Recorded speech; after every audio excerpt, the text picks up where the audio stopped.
خواتین اور حضرات، مولانا جرجیز چترویدی صاحب نے اٹاوا والے نے 7ویں رمضان کو مسجد میں جمعے کا خطبہ سنایا اور رمضان کا بیان کیا، جس کی ریکارڈنگ کی وجے سنگیت سینٹر سنیما روڈ نوہر نے۔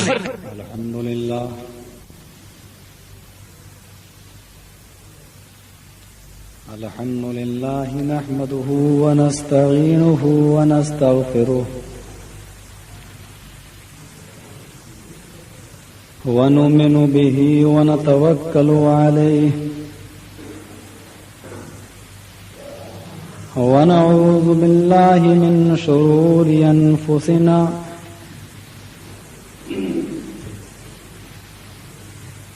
ومن سيئات أعمالنا، من يهده الله فلا مضل له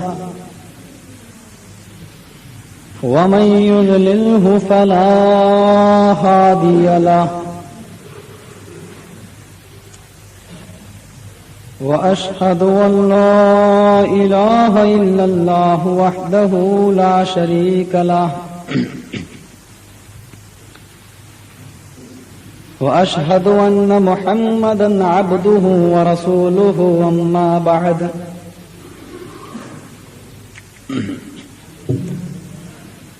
فإن خير الحديث كتاب الله، وخير الهدي هدي محمد صلى الله عليه وسلم،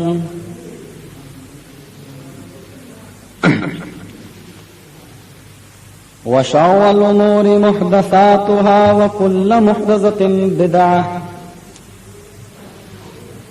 وكل بدعة ضلالة وكل ضلالة في النار۔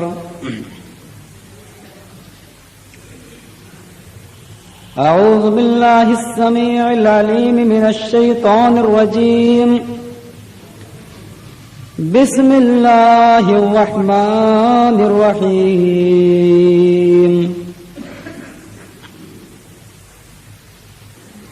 يا أيها الذين آمنوا كتب عليكم الصيام كما كتب على الذين من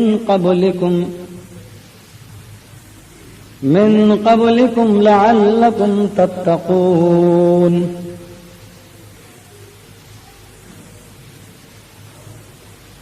قال الله تبارك وتعالى في موضع آخر: شهر رمضان الذي أنزل فيه القرآن هدى للناس وبينات من الهدى والفرقان۔ قال النبي صلى الله عليه وسلم: إذا جاء رمضان فتحت أبواب الجنة وغلقت أبواب جهنم وسلسلة الشياطين۔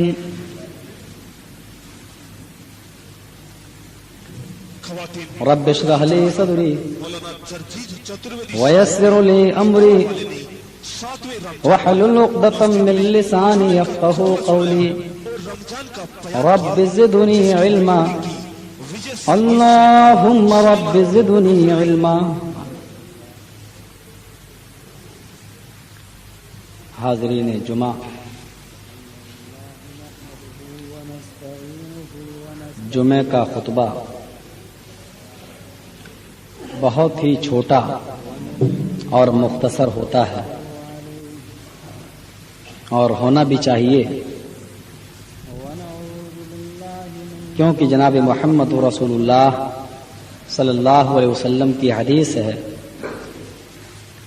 آپ نے فرمایا عقل مند اور دانش مند انسان وہ ہے، ہوشیار انسان وہ ہے جو جمعہ کا خطبہ چھوٹا دے، مختصر دے۔ جمعے کے خطبے کے اندر بہت سی باتوں کا لحاظ رکھنا چاہیے۔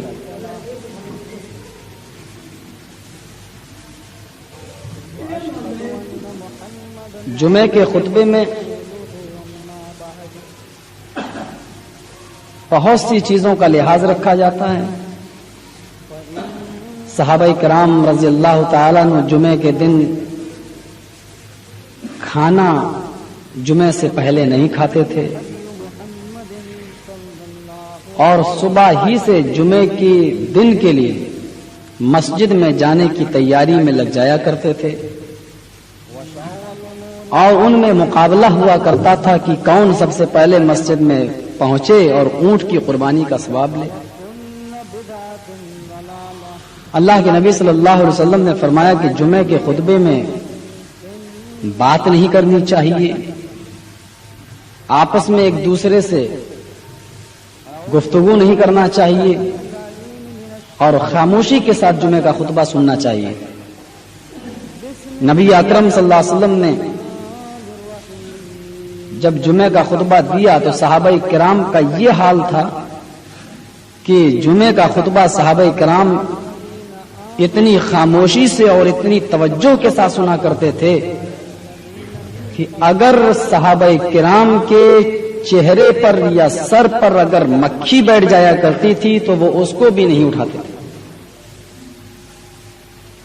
یا گرمیوں کے دنوں میں ہم لوگ پنکھا وغیرہ اٹھا کے جھلنے لگے, یہ بھی معیوب ہے. اللہ کے نبی صلی اللہ علیہ وسلم نے یہاں تک فرمایا کہ اگر امام یا خطیب خطبہ دے رہا ہے تو کسی کو بات نہیں کرنا چاہیے, اور اگر کوئی بات کر رہا ہے تو اس کو یہ بھی نہیں کہنا چاہیے کہ تم خاموش ہو جاؤ. یعنی آپ کے بغل میں اگر کوئی آدمی بات کر رہا ہے, اگر آپ اس سے یہ کہیں گے کہ تم خاموش ہو جاؤ یا چپ ہو جاؤ تو آپ کو بھی گناہ پڑے گا. آج جہالت اور بربریت کا زمانہ,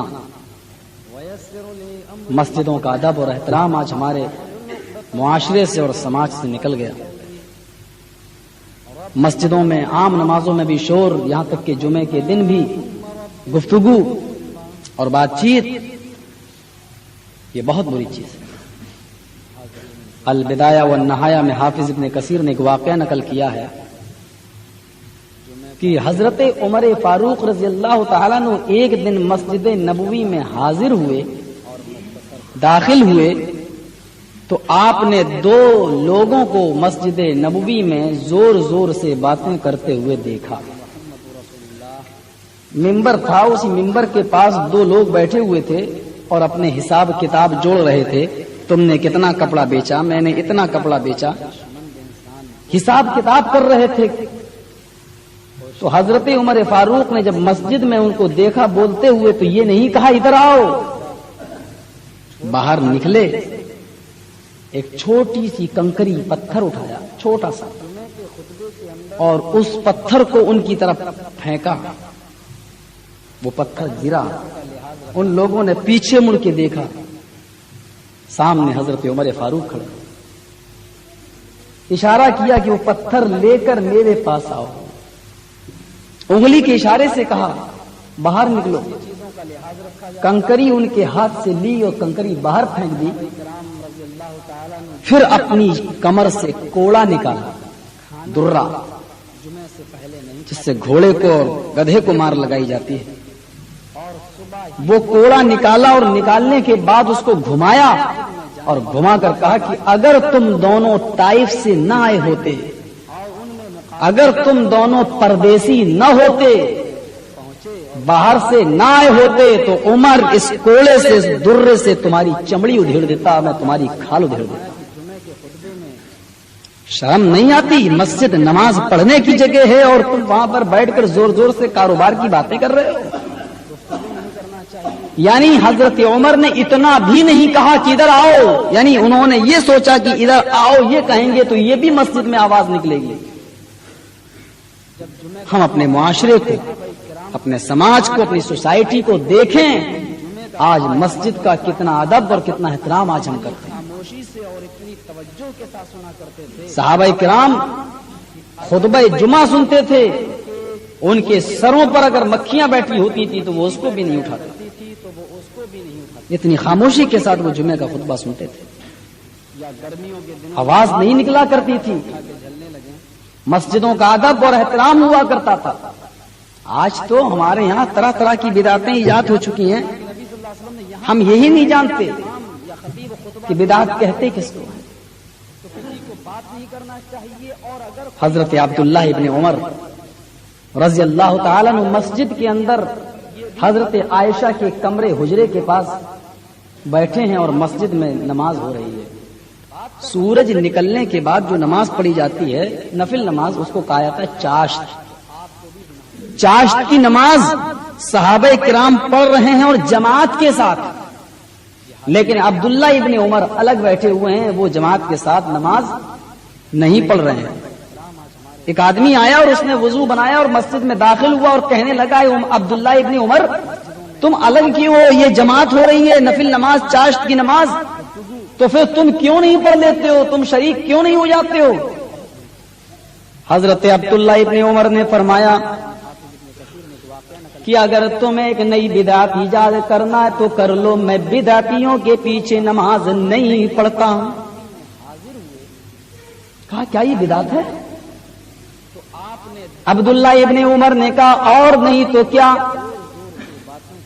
اللہ کے نبی نے فرمایا کہ تم نفل نماز چاشت کی نماز پڑھو۔ خود صحابہ کرام پڑھا کرتے تھے، نبی اکرم بھی پڑھا کرتے تھے، لیکن ہم نے کبھی نبی کو چاشت کی نماز کی جماعت پڑھاتے ہوئے نہیں دیکھا اور نہ کسی صحابی کو چاشت کی نماز کی جماعت کرتے ہوئے دیکھا۔ تو جب نبی نے اس کی جماعت نہیں کرائی اور صحابہ نے جب جماعت کے ساتھ نہیں پڑھا تو تم کون ہوتے ہو جماعت کے ساتھ اس کو پڑھنے والے؟ وہ کہتے ہیں کہ اللہ کے نبی نے فرمایا کہ جماعت کا ثواب تنہا نماز پڑھنے سے 27 گنا زیادہ ملتا ہے، اگر میں جماعت میں شریک ہو جاؤں تو کیا گناہ ہے؟ حضرت عبداللہ ابن عمر نے فرمایا کہ اس میں گناہ یہی ہے کہ جو کام نبی نے اور صحابہ نے نہیں کیا ہے وہ ہم کیوں ایجاد کر لیں؟ نبی کے زمانے میں سب لوگ الگ الگ اکیلے اکیلے نماز پڑھا کرتے تھے چاشت کی، تو پھر آج جماعت کیوں قائم کی جائے؟ سب لوگوں نے فوراً توبہ کر لی اور الگ الگ نماز پڑھنے لگے، یعنی ان کا مشن یہ تھا کہ جتنا نبی نے کیا اتنا ہم کریں گے، اور جو نبی سے ثابت نہیں ہے وہ ہم نہیں کریں گے، چاہے وہ کتنا ہی بڑا نیک کام کیوں نہ ہو۔ آج ہمارے معاشرے اور سوسائٹی میں دیکھو بدعت کتنی ہے۔ حضرت عمر فاروق ملک شام گئے، کون؟ عمر فاروق رضی اللہ عنہ ملک شام گئے، ابھی آپ کنویں کے پانی سے وضو بنا رہے تھے، مسجد میں اذان ہو رہی ہے ملک شام کے اندر، مسند احمد ابن حنبل کے اندر یہ واقعہ نقل کیا گیا ہے۔ مؤذن اذان دے رہا تھا، الصلاۃ حی علی الصلاۃ حی علی الفلاح، اللہ اکبر لا الہ الا اللہ۔ مؤذن نے اپنی اذان مکمل کر دی، پوری کر دی۔ اذان ختم کرنے کے بعد، اذان دینے کے بعد اس نے زور سے یہ جملہ کہہ دیا، الصلاۃ جامعہ، اے لوگوں ذرا مسجد میں جلدی آؤ، جماعت کھڑی ہونے والی ہے، جماعت قائم ہونے والی ہے۔ آواز نہیں نکلا کرتی تھی۔ حضرت عمر فاروق نے جب مسجد میں قدم رکھا اور اس مؤذن کے یہ جملے سنے کہ الصلاۃ جامعہ، نماز کھڑی ہونے والی ہے، قائم ہونے والی ہے، مسجد میں جلدی آؤ، تو حضرت عمر فاروق اپنے ساتھی سے کہنے لگے کہ مجھے اس مسجد سے لے چلو، جلدی نکالو، یہ بدعتیوں کی مسجد ہے اور اس مسجد میں میری نماز نہیں ہوگی۔ کیوں نماز نہیں ہوگی؟ کیونکہ اللہ کے نبی نے اذان اس لیے دی ہے کہ لوگوں تک خبر پہنچ جائے، اور اللہ کے نبی کے زمانے میں اذان لا الہ الا اللہ پر ختم ہو جایا کرتی تھی، آپ کے بعد پھر کوئی جملہ نہیں کہا جاتا تھا۔ لا الہ الا اللہ کے بعد اس نے اپنی طرف سے یہ جملہ کیوں کہا کہ جماعت کھڑی ہونے والی ہے، جلدی آؤ؟ اس کا مطلب یہ ہے کہ اس نے نبی کی اذان کو مکمل نہ سمجھا اور اپنے جملے پورے کرنے کے بعد سمجھتا ہے کہ اب اذان مکمل ہوئی ہے، یعنی اپنی طرف سے ایک جملہ بڑھا دیا، یہ بدعت ہے اور بدعتی کے پیچھے میری نماز نہیں ہوگی، لے چلو۔ انہوں نے اس مسجد میں نماز نہیں پڑھی۔ لوگ ہم سے مسئلہ پوچھتے ہیں، مولوی صاحب قبر پوجنے والوں کے پیچھے، مزار پرست والوں کے پیچھے نماز پڑھنا چاہیے یا نہیں پڑھنا چاہیے؟ عبداللہ یہ مسئلہ ہمارے ذہنوں میں کھٹکتا ہے. میرے بھائیوں، ہم نے حدیث پڑھ کے سنا دی ہے، فیصلہ کرنا آپ کا کام ہے. حضرت عمر فاروق رضی اللہ تعالیٰ عنہ نے فرمایا کہ مجھے اس مسجد سے لے چلو، یہ بدعتیوں کی مسجد ہے اور اس مسجد میں میری نماز نہیں ہوگی. تم تو ان کے پیچھے نماز پڑھنے کے لیے کہتے ہو. حضرت عمر نے تو اس مسجد ہی میں نماز پڑھنے سے انکار کر دیا کہ یہ بدعتیوں کی مسجد ہے اور اس مسجد میں میری نماز نہیں ہوگی. لیکن اب کیا کیا جائے؟ اب تو خود ہماری مسجدوں میں اذان ہوتے ہوتے لائٹ چلی جائے اور پھر اذان کے بعد لائٹ آ جائے تو مائک میں اعلان کیا جاتا ہے، بھائیو اذان ہو چکی ہے، جماعت کھڑی ہونے والی ہے، مسجد میں آؤ. ایک اذان کے بعد دوبارہ مسجد سے اعلان کرنا کہ جماعت کھڑی ہونے والی ہے، یہ بھی بدعت ہے اور بدعت اہل حدیث کی شان نہیں کہ وہ ایجاد کرے. ہماری مسجدوں سے اس بات کا اعلان نہیں ہونا چاہیے کہ جماعت کھڑی ہونے والی ہے، یہ بھی گناہ ہے، یہ بھی بدعت ہے. اور اہل حدیث نام ہے اس جماعت کا کہ جتنا نبی نے کیا اتنا عمل کرے، جس سے نبی نے روکا اس سے رک جائے، نہ زیادہ کرے نہ کم کرے. اور جو نبی سے ثابت نہیں ہے وہ ہم نہیں کریں گے، چاہے وہ کتنا ہی بڑا نیک. آج معاشرے و سوسائٹی کو دیکھو. میں آج اس پہ نہیں بولنا چاہتا تھا کہ بدعت اور شرک کیا ہے. بہت سے موقع انشاءاللہ ملیں گے، زندگی حیات رہی با حیات رہی تو آپ کے سامنے پھر آئیں گے. یہ رمضان کا مہینہ ہے اور بڑی ہی بے انصافی ہوگی کہ اس مہینے کی مناسبت سے ہم آپ کے سامنے کچھ نہ رکھ سکیں. کل سیرت پہ ہو گیا، پرسوں بھی دوسری چیز پہ ہو گیا، رمضان کے بارے میں ہم کچھ نہیں بول سکے اور آج اس کی ضرورت بھی ہے. قرآن میں اللہ رب العالمین نے رمضان کی اہمیت کو واضح کیا ہے اور سب سے پہلے مسلمانوں کو اس بات کا یقین دلایا کہ مسلمانوں، یہ روزہ صرف تمہارے اوپر ہی فرض نہیں ہے. یہ مت سوچو کہ اللہ ہمیں ہی بھوکا پیاسا مارنا چاہتا ہے، نہیں.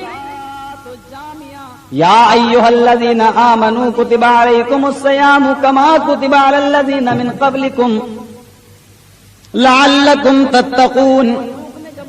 اے مسلمانوں، تمہارے اوپر یہ رمضان کے روزے اسی طریقے سے فرض کیے گئے جس طریقے سے تم سے پہلے کے لوگوں پر، تم سے پہلے کی امتوں پر فرض کیے گئے تھے. کتب علیکم الصیام، تمہارے اوپر یہ روزے فرض کیے گئے ہیں اسی طرح کما کتب علی الذین من قبلکم، جیسا کہ ان لوگوں پر فرض کیے گئے تھے جو تم سے پہلے تھے. یہودیوں پر بھی روزہ فرض، عیسائیوں پر بھی روزہ فرض تھا اور آج بھی ان کے مذہب میں یہ روزہ فرض ہے. لیکن کسی میں 24 گھنٹے بھوکا پیاسا رہو، کسی کے اندر ہفتے میں 1 دن کا روزہ، کسی کے یہاں مہینے میں 1 دن کا روزہ. لیکن اسلام نے روزے کا جو طریقہ بتایا وہ بہت میاں نہ روا، بیچ کا، معتدل. سال کے 11 مہینے جتنا کھا سکو کھاؤ، 1 مہینہ روزہ رکھنا ہے. صبح صادق سے پہلے سحری کرو اور یہ ضرور کرو. فَإِنَّ فِي السُّحُورِ بَرَكَةٌ، اس لیے اللہ کے نبی نے فرمایا کہ سحری کھانے میں برکت ہے. اور ایک حدیث میں اللہ کے نبی نے یہاں تک فرمایا کہ ہمارے اور یہودیوں کے روزے کے درمیان فرق کچھ نہیں ہے، صرف فرق اتنا ہے کہ وہ سحری نہیں کرتے اور ہم لوگ سحری کرتے ہیں. سحری کا فرق ہے. یعنی یہودیوں کے یہاں پر بھی بھوکا اور پیاسا روزہ تھا اور وہ بغیر سحری کے رکھتے تھے.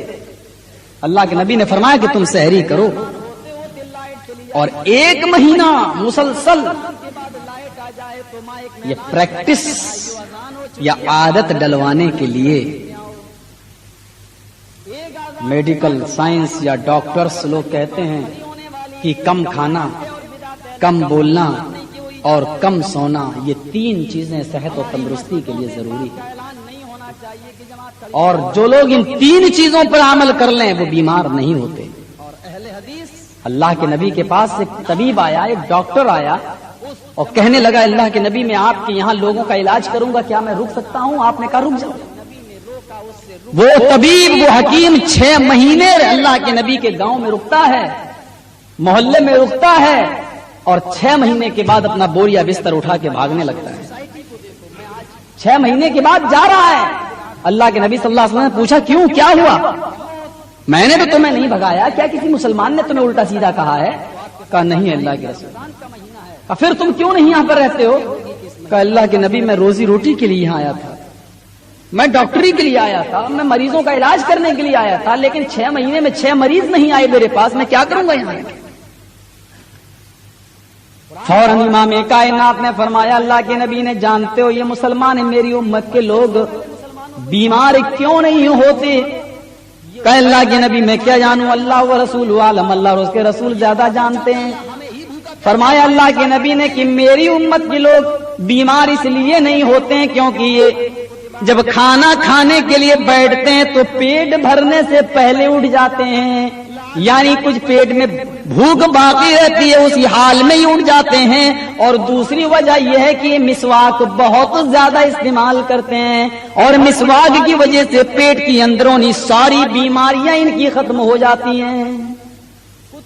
بھوکا رہنا صحت و تندرستی کی علامت بتائیے. لوگ کہتے ہیں زیادہ کھاؤ تو موٹے ہو جاؤ گے, نہیں, زیادہ کھانا بیماری کی علامت ہے, بہت سی بیماریاں اس سے پیدا ہوتی ہیں. کم کھانا, ڈاکٹر کہتے ہیں کم کھانا, کم بولنا اور کم سونا یہ صحت و تندرستی کی علامت ہے. اور دیکھیے اللہ تعالیٰ نے جب رمضان کا مہینہ نازل کیا تو اللہ نے یہ تینوں چیزیں روزے کے اندر داخل کر دی, کم کھانا, کم بولنا اور کم سونا. آدمی اس مہینے میں کم کھاتا بھی ہے, وہ تو ظاہر ہی. صبح صادق سے پہلے کچھ کھایا, 2-4 لقمہ, 1-2 روٹی, اس کے بعد 12-13 گھنٹے مسلسل بھوکا اور پیاسا رہتا ہے اور پھر شام کو افطار کرتا ہے. لیکن کچھ ایسے بھی ہوتے ہیں بیچارے جو افطار پر ٹوٹ کر گرتے ہیں, ایسا لگتا ہے جیسے بیچارے کئی سالوں سے بھوکے ہوں اور یکدم افطاری پہ گرتے ہیں, ٹوٹ کے گرتے ہیں اور پورا کوٹا 12 گھنٹے کا وہ افطاری میں پورا کر لیتے ہیں. افطاری کا یہ مطلب نہیں ہے. بہت کم افطاری کرنا چاہیے, نماز پڑھنے کے لیے آ جانا چاہیے, اس کے بعد میں جاؤ تھوڑا بہت کھانا کھا لو, کیونکہ رمضان کا مہینہ تمہیں کم کھانے کا عادی بنانے کے لیے آیا ہے, تاکہ کل جب تم میدان جنگ میں جاؤ اور جہاد کر رہے ہو, لڑنے کی نوبت آ جائے اور تمہیں کھانا نہ ملے تو تم بھوکا اور پیاسا رہنے کے عادی بن جاؤ رمضان کے مہینے میں. اس لیے میدان جہاد میں بھوک اور پیاس کی وجہ سے بھاگ نہ سکو. یہ بھوکا اور پیاسا رکھنے کا عادی بنانے آیا ہے مہینہ, ایک دم ٹوٹ کر افطاری پاؤ کھانے پہ گرنے کے لیے نہیں. آدمی اس مہینے میں کم کھاتا ہے جو اس کے صحت و تندرستی کا ضامن ہے, اور اس مہینے میں وہ کم سوتا ہے. عشاء کی نماز ختم ہوئی, آنکھیں چک رہی ہیں, سوچتا ہے کہ چلو بستر پہ جائیں, آرام کریں. یہاں حافظ صاحب آتے ہیں مسجد کے اندر تراویح پڑھا رہے ہیں, سوچتا ہے کہ چلو سال کے 11 مہینے تو تہجد نہیں پڑھی ہے, 1 مہینہ رمضان کا آیا, چلو امام کے پیچھے, حافظ کے پیچھے, مولوی کے پیچھے تراویح بھی پڑھ لوں. اس میں 1 گھنٹہ 1.5 گھنٹہ امام کے پیچھے تراویح پڑھنے میں لگایا, یعنی 1 گھنٹہ دیر سے گھر جا رہا ہے. عشاء کے بعد فوراً سوتا تھا, لیکن آج وہ تراویح کی وجہ سے 1 گھنٹہ لیٹ سو رہا ہے. وہاں صبح فجر کی نماز کے بعد اٹھتا تھا, 8 بجے اٹھتا تھا, 9 بجے سو کے اٹھتا تھا, لیکن وہاں مؤذن نے فجر کی اذان سے پہلے ہی سحری کی اذان ایک اور دے دی, فوراً اٹھتا ہے. یعنی یہاں دیر سے سوتا ہے, وہاں جلدی اٹھ جاتا ہے. صبح اس مہینے میں آدمی کم سوتا ہے, اور 1 مہینے تک یہ پریکٹس کرائی جاتی ہے کہ سال کے 11 مہینے تو نے جو نمازیں چھوڑی ہیں, سال کے 11 مہینے تو نے فجر کی جو نمازوں میں سستی کی ہے, 1 مہینہ پریکٹس کر لے تاکہ فجر کی نماز میں اٹھنے کا تو عادی بن جائے اور سال کے 11 مہینے تو نماز پڑھ سکی. وہ کتنے منحوس لوگ ہیں جو فجر کی نماز پڑھ کے سحری کھا کے پھر سو جائیں.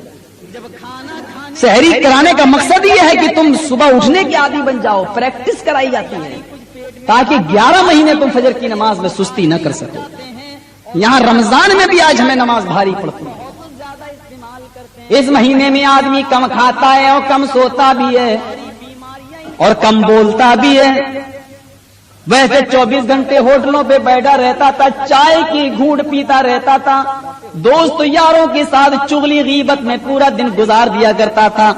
رمضان کا مہینہ ہے، ہوٹل میں چائے پی نہیں سکتا، غیبت کرنے کا موقع نہیں ملتا، چغلی کرنے کا موقع نہیں ملتا، قرآن پڑھا لکھا ہے، سوچتا ہے چلو رمضان کا مہینہ ہے، رمضان میں تو یہ قرآن پڑھ لیں، زیادہ سے زیادہ وقت اس کا قرآن کی تلاوت میں گزرتا ہے، اور پھر اللہ کے نبی نے رمضان کے آخری عشرے میں اعتکاف رکھ دیا ہے تاکہ آدمی دنیا کی تمام چیزوں سے کٹ کر کم بولنے کا عادی بن جائے اور اعتکاف میں بیٹھ جائے، پریکٹس کرے کم بولنے کی، تاکہ وہ اور دنوں میں غیبت اور چغلی سے بچ سکے۔ یہ تینوں چیزیں، کم کھانا، کم بولنا، کم سونا، یہ تینوں چیزیں اللہ رب العالمین نے رمضان کے مہینے میں داخل کر دی ہیں تاکہ ایک میرا بندہ صحت و تندرستی کی پوری حفاظت کر سکے۔ اور اللہ کے نبی نے فرمایا کہ صحت و تندرستی یہ 1000 نعمت ہے، صحت و تندرستی نہیں ہوگی تو نماز کیسے پڑھو؟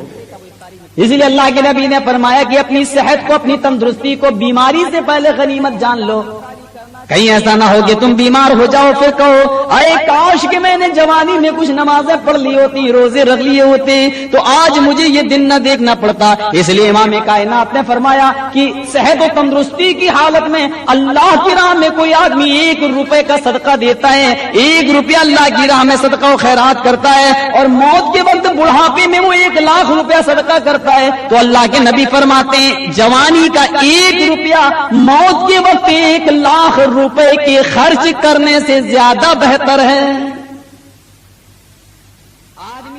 صحت و تندرستی کو غنیمت جانو، تو روزہ اسی لیے آیا ہے کہ وہ ہمارے اندر اللہ کا تقوی اور خوف پیدا کرا سکے۔ لوگ کہتے ہیں روزہ کس چیز کا نام ہے؟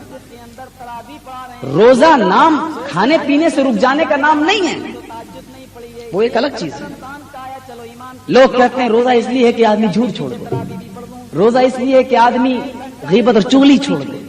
نہیں، روزہ اس لیے نہیں ہے، یہ تو چیزیں آپ کو سال کے 12 مہینے چھوڑنا ہے۔ جھوٹ کا مطلب یہ نہیں کہ رمضان میں آپ چھوڑ دیجیے اور 11 مہینے بولیے۔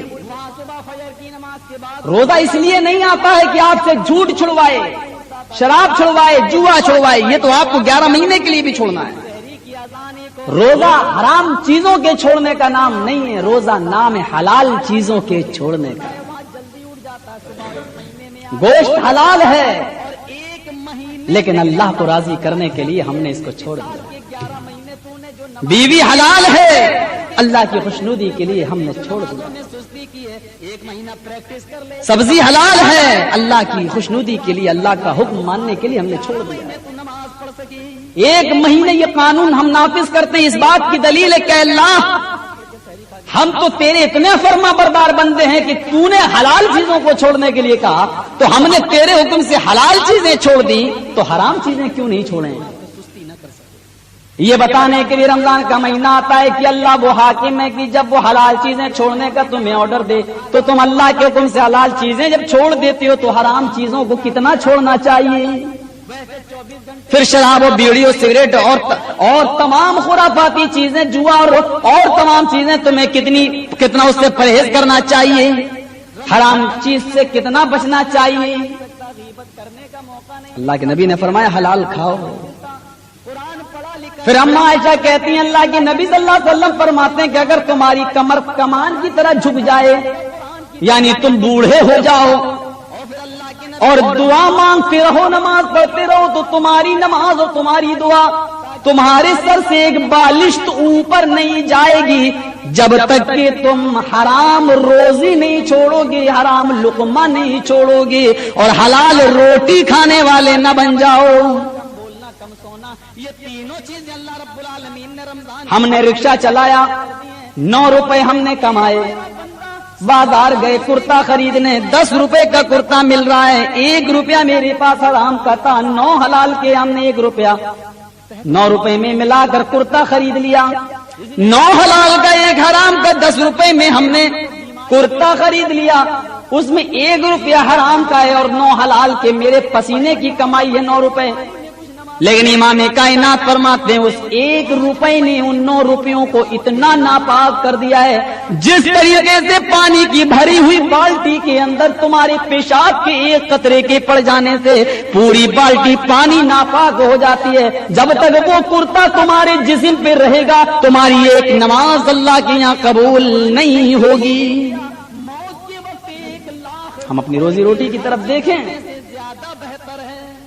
آج ہمارے بچے مولوی کیسے بنے, خطیب کیسے بنے, امام کیسے بنے.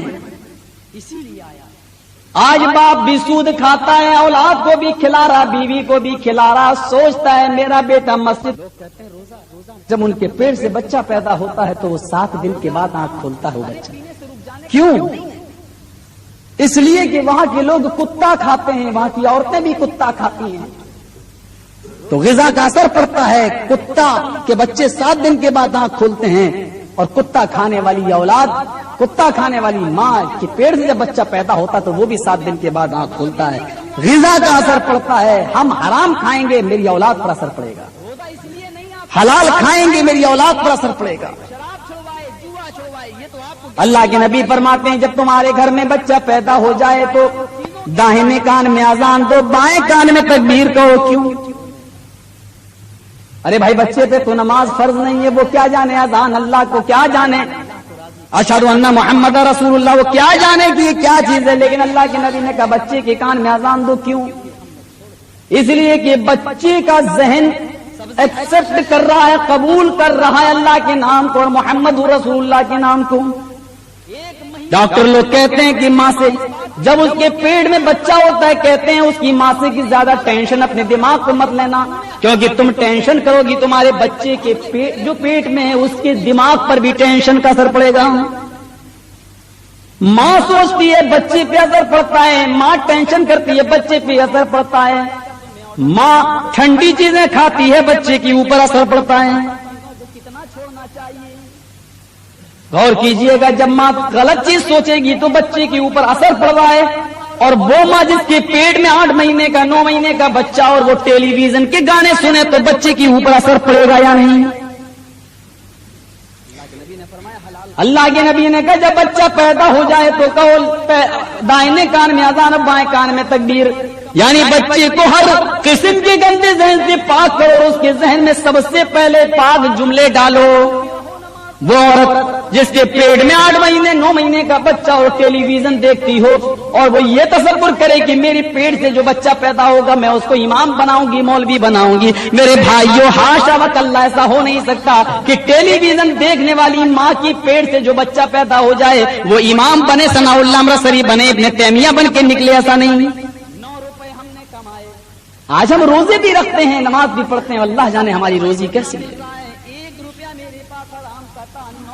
بڑے بڑے چوروں کو دیکھو, ڈکیتوں کو دیکھو. میرے بھائیوں رمضان کے دنوں میں اللہ کا خوف جتنا ان کے دل میں آتا ہے نماز پڑھنے سے اتنا خوف نہیں آتا.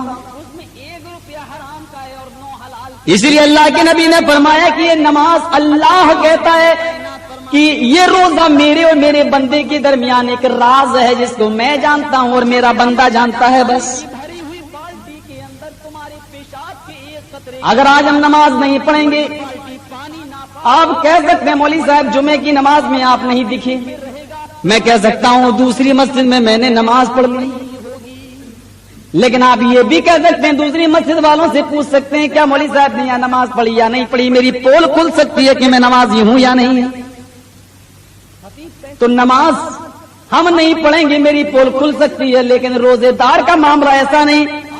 ہم تمہارے ساتھ مل کے سحری بھی کرتے ہیں, تمہارے ساتھ مل کے بیٹھ کے افطار بھی کرتے ہیں. تم تو یہ جانتے ہو کہ میں روزے سے ہوں, لیکن تمہیں کیا معلوم کہ میں نے اپنے کمرے کو بند کر کے فریج کھول کر ہم نے سیب کھائے ہوں, کیلے کھائے ہوں. اس بات کا تمہیں کیا علم ہے؟ میرے بھائیوں